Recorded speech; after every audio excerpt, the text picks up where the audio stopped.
నమస్తే, welcome to Andhra Prabha TV. నేను Soujanya. Bollywood top hero Saif Ali Khan మీద దాడి జరిగి ఇప్పటికీ ఆల్మోస్ట్ 3-4 డేస్ అవుతుంది. ఇప్పటికీ కూడా దాడి ఎవరు చేశారు ఏంటి అనేది పోలీసులు ఇంకా ఛేదించలేకపోయారు. సో దొరికారు అనుకునే టైంకి ఇతను కాదు, అతనిలా పోలి ఉన్నటువంటి వ్యక్తిని మేము పట్టుకున్నాము అంటున్నారు. సో ఎందుకు ఇంత డ్రాగ్ ఆన్ అవుతుంది ఈ కేసుకు సంబంధించి?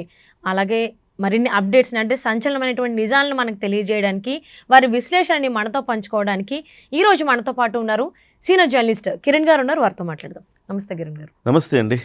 సైఫ్ అలీ ఖాన్ బాలీవుడ్లో టాప్ హీరో, ఆయన మీద ఆయన ఇంట్లోనే దాడి జరిగింది. సో అది ఎవరు చేశారు ఏంటి అనేది ఇప్పుడు దాకా పోలీసులు ఛేదించలేకపోయారు. అంటే మహారాష్ట్ర పోలీసులు, ఆ డిపార్ట్మెంట్ వాళ్ళు ఎందుకు ఇంత డ్రాగ్ ఆన్ చేస్తున్నారు ఈ కేసుకు సంబంధించి? పోలీసులు అంత చేతగాని వాళ్ళు అంటారా? తెలియదండి నాకు. అంటే పోలీసులు ఇంత ప్రెస్టీజియస్ కేసు ఇది, ఒక అత్యంత భద్రతతో కూడిన ప్రదేశంలో జరిగింది. వాళ్ళ అపార్ట్మెంట్ కూడా చాలా సేఫెస్ట్ అపార్ట్మెంట్. ఇలాంటి చోట్ల అంటే మీకు ఒక్కొక్క ఫ్లాట్కి ఒక్కొక్క లిఫ్ట్ ఉంటుంది. అందులో 12 ఫ్లోర్లు అండి. 12 ఫ్లోర్లు అయినప్పుడు 12 లిఫ్ట్లు ఉన్నాయి. మీరు ఊహించండి, ఇక ఏ ఫ్లాట్కి ఆ ఫ్లాట్ లిఫ్ట్ ఉంటుంది, వాడికి డెడికేటెడ్ లిఫ్ట్ ఉంటుంది. మిగతా వాళ్ళకి మామూలుగా మన అపార్ట్మెంట్లో ఒక అపార్ట్మెంట్ ఉంటుంది, 100 ఫ్లాట్లు ఉన్నా ఒకటే లిఫ్ట్ ఉంటుంది, ఒకటి లేదా 2. సో అంత లగ్జరియస్ ఫ్లాట్స్ ఉండేదంతా ముంబై సినీ ఇండస్ట్రీ వాళ్ళే ఉంటారు. అందులో 12 ఫ్లోర్లు కదా, 12 ఫ్లోర్లలో ఒక్కొక్క ఫ్లోర్లో 2 ఫ్లోర్లు కలిపి డూప్లెక్స్ అనమాట. 12 ఫ్లోర్లైనా అందులో ఉన్నది 6 ఫ్లాట్లే. ప్రతి ఫ్లాటు 2 ఫ్లోర్లలో ఉంటుంది, డూప్లెక్స్ ఉంటుంది. అట్లా 12 ఫ్లోర్లు. సో అందులో పై 2 సైఫ్ అలీ ఖాన్ తీసుకున్నాడు. అంటే 9, 10, 11, 12 ఈ 4 ఫ్లోర్లలో ఆయనే ఉంటాడు. ఒక్కొక్కటి 5 బెడ్రూములు ఇల్లు, 10 బెడ్రూమ్లు. 9, 10లోనేమో వాళ్ళ మొదటి భార్య పిల్లలైన సరా అలీ ఖాన్, ఇబ్రహీం అలీ ఖాన్ పిల్లలు ఉంటారు. వాళ్ళిద్దరు పిల్లలు ఉంటారు అందులో. పై దాంట్లో 11, 12 ఫ్లోర్లలో ఉండే ఒక డూప్లెక్స్లో సైఫ్ అలీ ఖాన్, వాళ్ళ సతీమణి కరీనా కపూరు, వాళ్ళిద్దరు పిల్లలు తైమూరు, జహంగీరు ఉంటారు అందులో. సో ఇది జరిగింది 11వ ఫ్లోర్లో. 12వ ఫ్లోర్లో నిద్రిస్తున్న సైఫ్ అలీ ఖాన్ కింద ఫ్లోర్లో ఉన్న బాబు జహంగీర్ అనే పిల్లాడి దగ్గర కేర్ టేకర్ ఉంటుంది. ఆ కేర్ టేకర్తో ఒకడు వాగ్వాదం జరుగుతుంది. జరుగుతున్న క్రమంలో సైఫ్ అలీ ఖాన్ కిందకు వచ్చాడు. ఆ వాగ్వాదంలో సర్ది చెప్పే ప్రయత్నం దుండగుడు అన్నారు పోలీసులు. వాళ్ళు చెప్పిన స్టోరీ కన్ఫైన్ అవుదాం. దుండగుడు లేకపోతే ఒక అజ్ఞాత వ్యక్తి, అగంతకుడు, ఈ పదాలు వాడుకుందాం ప్రస్తుతానికి కాసేపు. వాడిని వారించే ప్రయత్నంలో ఆడు కత్తి తీసి 6 పోట్లు వేసాడు. వేసి మళ్ళీ బాజాప్తా చక్కగా వెళ్ళిపోయాడు. ఆడు ఎట్లొచ్చాడు? వీళ్ళకంటూ ఒక ప్రత్యేకమైన లిఫ్ట్ ఉంది, దానికి ఫైర్ ఎగ్జిట్ ఒక మెట్లు ఉన్నాయి. ఆ మెట్లలో నుంచి వచ్చాడు, మెట్లలో నుంచి వెళ్ళాడు. అసలు దానికి ఫైర్ ఎగ్జిట్ మెట్లున్నాయని ఈ వ్యవస్థ అంతా వాడికి పరిపూర్ణంగా అవగాహన ఉంటే తప్ప వాడు చేయలేడు. అవును. ఆ లిఫ్ట్లలో కూడా యాక్సెసిబిలిటీ ఉంటుంది, యాక్సెస్ కార్డ్స్ ఉంటాయి. నువ్వు 11వ ఫ్లోర్కి వెళ్ళాలంటే 11వ ఫ్లోర్ లిఫ్ట్లో ఇలా చూపిస్తే అది 11వ ఫ్లోర్ 11వ ఫ్లోర్కి లాగుతుంది. యాక్సెస్ అంతే. ఇక్కడ నువ్వు లోపలికి ఎంటర్ అవ్వాలంటే నీ దగ్గర ఇది ఉండే యాక్సెస్ కార్డు ఉండాలి. సో వాళ్ళ డ్రైవర్లకు, వాళ్ళ పనువాళ్లకు, వాళ్ళందరికీ యాక్సెస్ కార్డులు ఇచ్చి ఉంటారు.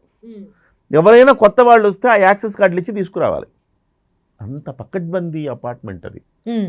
అందులో నీకు ఒకడు వచ్చేసి, ఒక బక్క పలచటి వాడు వచ్చేసి పొడి చేసి వెళ్ళిపోయాడు అంటే 3 రోజులైనా పోలీసులు పట్టుకోవట్లేదంటే ఏంటి? పోలీసులు అంత చేతగాని వాళ్ళ అంటే కాదు. ముంబై పోలీసులు చాలా షార్పు. నేను వాళ్ళ శక్తి సామర్థ్యాలను శంకించను, కానీ సంథింగ్ ఈజ్ ఫిషీ. ఏదో ఒక కొత్త పెద్ద మిస్టరీ ఉన్నది. అందుకే పోలీసులు అన్నీ ఛేదించినా కానీ చెప్పడం లేదు. సైఫ్ అలీ ఖాన్ని విచారించారు, సైఫ్ అలీ ఖాన్ భార్య కరీనా కపూర్ని విచారించారు, వాళ్ళ పని వాళ్ళని విచారించారు, ఆ సెక్యూరిటీ సిబ్బందిని విచారించారు, అందరినీ విచారించారు. కానీ ఒక్క అంశాన్ని కూడా బయటకు చెప్పట్లా. ఒకసారి ఏమంటారు, ఆ దుండగుడిని పట్టుకున్నాము అని, ఒకసారి లేదు అలాంటి పోలికలు ఉన్నవాడిని పట్టుకున్నామని ఇంకోసారి అంటారు. సరే వాడి సీసీ ఫుటేజ్లో వాడి కదలికలు ఏమన్నా పూర్తిగా చూపించారంటే ఒక 6th ఫ్లోర్లో మాత్రమే సీసీ ఫుటేజ్ ఉంది. మరి మిగతా ఫ్లోర్లో అంతా సీసీ కెమెరాలు ఏమైపోయినాయి, ఏం జరిగింది? సో ఇది బయట వాడొచ్చి యాదృచ్ఛికంగా చేసినది కాదు, ఇది క్లియర్. అంటే నాకు ఇంకొక డౌట్ వస్తుంది కిరణ్ గారు. అంటే ఒక బక్క పల్చని వ్యక్తి వచ్చి సైఫ్ అలీ ఖాన్ని పొడిచాడు అని అంటే, ఒక బక్క పల్చినటువంటి వ్యక్తి బాడీ బిల్డ్ చాలా స్ట్రాంగ్ ఉంటుంది. ఆయన బాడీ ఎంత ఫిట్గా ఉంటారు సైఫ్ అలీ ఖాన్ సంగతి మనం అందరూ అన్ని సినిమాల్లోనూ చూస్తూనే ఉంటాం. ఆయన ఎప్పుడు బాడీ షో చేస్తారు. మరి ఆయన్ని పొడిచారు అంటే అసలు నమ్మశక్యంగా అనిపించట్లేదు. మీకు తెలియని వాడు ఒక అగంతకుడు వచ్చాడండి, మీరు వాడితో మాట్లాడేటప్పుడు చాలా షార్ప్గా ఉంటారు లేదా? వాడు ఎలాంటి వాడో తెలియదు మీకు, వాడు వచ్చి మీతో వాగ్వాదం అవుతుంది, చాలా అప్రమత్తంగా ఉంటారు. అలా కాకుండా మీకు తెలిసిన వాడు రోజు మీ ముందు తిరిగేవాడు వచ్చాడు మీ ముందుకి, చాలా రిలాక్స్డ్గా ఉంటాం, ఏమి పిచ్చి పిచ్చి చేష్టలు చేస్తా పో అని మీరు రిలాక్స్డ్గా ఉంటారు. వాడు అప్పుడు కత్తి తీసుకొని పొడుస్తాడని మీకు తెలియదు కదా, వాడు మీకు తెలిసినోడే కదా, కత్తితో పొడుస్తాడని తెలియదు కదా. అంటే ఇక్కడ మీ క్వశ్చన్కి ఇక్కడ ఆన్సర్ ఏంటంటే, సైఫ్ అలీ ఖాన్ లాంటి ఒక బలాఢ్యుడిని ఒక బక్క పలసిన వ్యక్తి పొడిచి పడదొబ్బాడంటే ఏంటంటే, అది కూడా 6 పోట్లు. ఈ సైఫ్ అలీ ఖాన్కి వాడు ముందే తెలిసిన వాడు కాబట్టే ఇది ఊహించలేదు సైఫ్ అలీ ఖాను. ఊహించి ఉంటే, అప్రమత్తంగా ఉంటే వాడిని అప్పటికప్పుడు చేతులు రెక్కలు విరిచేసేవాడు. ఊహించలేదు. రావణాసురుడు ఎట్లుంటాడు ఆ సినిమాలో. సో మంచి బాడీ బిల్డర్ అతను, ఏజ్ 54 అయినా కానీ 34 లాగా దేహదారుఢ్యం ఉంటుంది అతనికి. అవును. సో ఈ రకంగా మనం చూస్తే మనకు అర్థమయ్యేది ఏంటంటే, ఎవరో తెలిసిన వ్యక్తే చేస్తున్నారు. స్పైన్ దగ్గర ఇంజురీ అయింది అండ్ లెఫ్ట్ హ్యాండ్ లో కూడా డీప్ వూండ్స్ అయినాయి. అయితే ఈ ముంబై సర్కిల్స్లో ఒక గాసిప్ చక్కర్లు కొడుతూ ఉంది. ఓకే. ఆ గాసిప్ ఏంటంటే, ఈ సైఫ్ అలీ ఖాన్కి ఇప్పుడు కేర్ టేకర్ ఎవరైతే ఉన్నదో అమ్మాయి జహంగీర్, ఆ మహానుభావుడు పేర్లు కూడా ఎట్లా పెట్టాడు చూడండి. వాళ్ళ కొడుకులు 2 పేర్లు, తైమూర్ అంట, జహంగీర్ అంట. వాడు మొదటి భార్య కొడుకు ఇబ్రహీము. ఇవన్నీ ఎవరి పేర్లు? మొఘలులు ఆఫ్ఘనిస్తాన్ నుంచి వచ్చి భారతదేశాన్ని ఆక్యుపై చేసి, భారతదేశంలో మత మార్పుళ్ళు చేసి, మహిళలను చెరబట్టి బలాత్కారం చేసి, ఈ దేశ సంపదను దోచిన దుర్మార్గపు రాజులు ఎవరైతే ఉన్నారో వాళ్ళ సంతతి ఇదంతా. వాళ్ళ పేర్లు కాదు, వాళ్ళ సంతతి ఇదంతా. ఈ సైఫ్ అలీ ఖాన్ దానికి వస్తా. సో ఈ పిల్లల్ని కేర్ టేకర్ ఒక అమ్మాయి ఉంది. ఆ అమ్మాయితో సైఫ్ అలీ ఖాన్కి ఒక ఇల్లీగల్ ఎఫ్ఐఆర్ నడుస్తోంది. సో కరీనా కపూర్ లేదు ఆ రోజు, ఒక ఇల్లీగల్ ఎఫ్ఐఆర్ నడుస్తుంది. ఆ అమ్మాయికి ఒక లవర్ ఉన్నాడు, వాడే అతని డ్రైవరు. ఓహో. ఈ డ్రైవరు, నువ్వు సైఫ్ అలీ ఖాన్తో అలా ఎందుకు చేస్తున్నావు, నన్ను లవ్ చేసి నువ్వు సైఫ్ అలీ ఖాన్తో అలా చేయడం తప్పు కదా అని ఆ అమ్మాయితో వాగ్వాదం అయ్యి అమ్మాయి 4 పీకాడు. పీకిన సమయంలో వీడొచ్చి సైఫ్ అలీ ఖాన్ అనే వ్యక్తి వచ్చి వాడికి బుద్ధి చెప్పే ప్రయత్నం. వాడు డ్రైవరే కదా, వాడు ఏం చేస్తాడు అనుకుంటాను, యూజ్లెస్ ఫెలో, ఏదో తమాషాలు పడతాం, ఏదైనా ఉంటే ఉదయం మాట్లాడుకుందాం ఇట్లా. క్రమంలో వాడు ఉన్నట్టుండి ఆ కిచెన్లో నైఫ్ తీసుకుని పర్ర పొడిచి పారారు. సో పొడి చేసిన తర్వాత అప్పుడు కానీ వాడికి అర్థం కాల, ఈ సిచ్యువేషన్ని ఊహించలేదు సైఫ్ అలీ ఖాన్. ఇది జరిగింది. ఈ కేర్ టేకరు డ్రైవర్తో లవ్వు, సైఫ్ అలీ ఖాన్తో కొవ్వు. ఈ లవ్వు కొవ్వు త్రికోణపు ఈ సమీకరణాల్లో ఈ జరిగిన ఒక హఠాత్ పరిణామం ఇది అని ఈ ముంబై సర్కిల్స్లో మొత్తం గుప్పుమంటుంది వార్త. ఇది అసలు జరిగిన స్టోరీ, ఇది జరిగింది. అందుకే పోలీసులు ఇప్పటి వరకు ట్రేస్ చేసిన దీనికి మసిబూసి మారేడుకాయ చేసి ఏ రకంగా చాలామంది అనుకుంటారు, ఏందిరా అంత కక్కుర్తి ఏందిరా ఈ సైఫ్ అలీ ఖాన్కి, వాడు పెద్ద హీరో, వాడు కావాలని బోల్డ్ మంది అమ్మాయిలు వాడు వెంట పడే వాళ్ళు ఉంటారు, వాడికి ఎందుకయ్యా కేర్ టేకర్ మీద కక్కుర్తి అంటే, వాళ్ళు కక్కుర్తి పడే బ్యాచే. కక్కుర్తి పడే బ్యాచ్ అంటారా? కాదు, సైఫ్ అలీ ఖాన్ వంశం కక్కుర్తి పడే బ్యాచ్ అంటారు. వాళ్ళు ఎక్కడ వాళ్ళు ఆఫ్ఘనిస్తాన్ నుంచి మహమ్మదీయులు, మొఘలులు ఈ దేశాన్ని ఆక్యుపై చేయడానికి వచ్చినప్పుడు వాళ్లతో పాటు వచ్చిన సైనికులు, వాళ్ళ పూర్వీకులు సైన్యాధ్యక్షులుగా పనిచేసేవాళ్ళు, ఒక్కొక్క ట్రూప్కి నాయకత్వం వహించేవాళ్ళు. వాళ్ళు ఇక్కడికి వచ్చారు, భారతదేశాన్ని దోచుకున్నారు, మొత్తం ఆక్యుపై చేశారు, అరాచకాలు చేశారు. ఆ తర్వాత కొన్ని సంవత్సరాల తర్వాత బ్రిటిష్ వాళ్ళు ఎంటర్ అయ్యారు. బ్రిటిష్ వాళ్ళు ఎంటర్ కాగానే వీళ్ళు బ్రిటిష్ వాళ్ళకి తొత్తులైపోయి ఒక్కొక్క మొఘల్ రాజును వేసేయడానికి వీళ్ళు సహకరించారు. ఈ సహకరించిన దానికి బహుమతిగా పటోడి సామ్రాజ్యాన్ని, పటోడి అని ఒక ఏరియాని, మీరు ఏలుకోండి, మీరు నాకు హెల్ప్ చేశారు కాబట్టి మీరు ఎంజాయ్ చేయండి ఈ ప్రాంతాన్ని అని వాళ్ళకి ఇచ్చేశారు. అక్కడి నుంచి వాళ్ళు రాజులైపోయారు.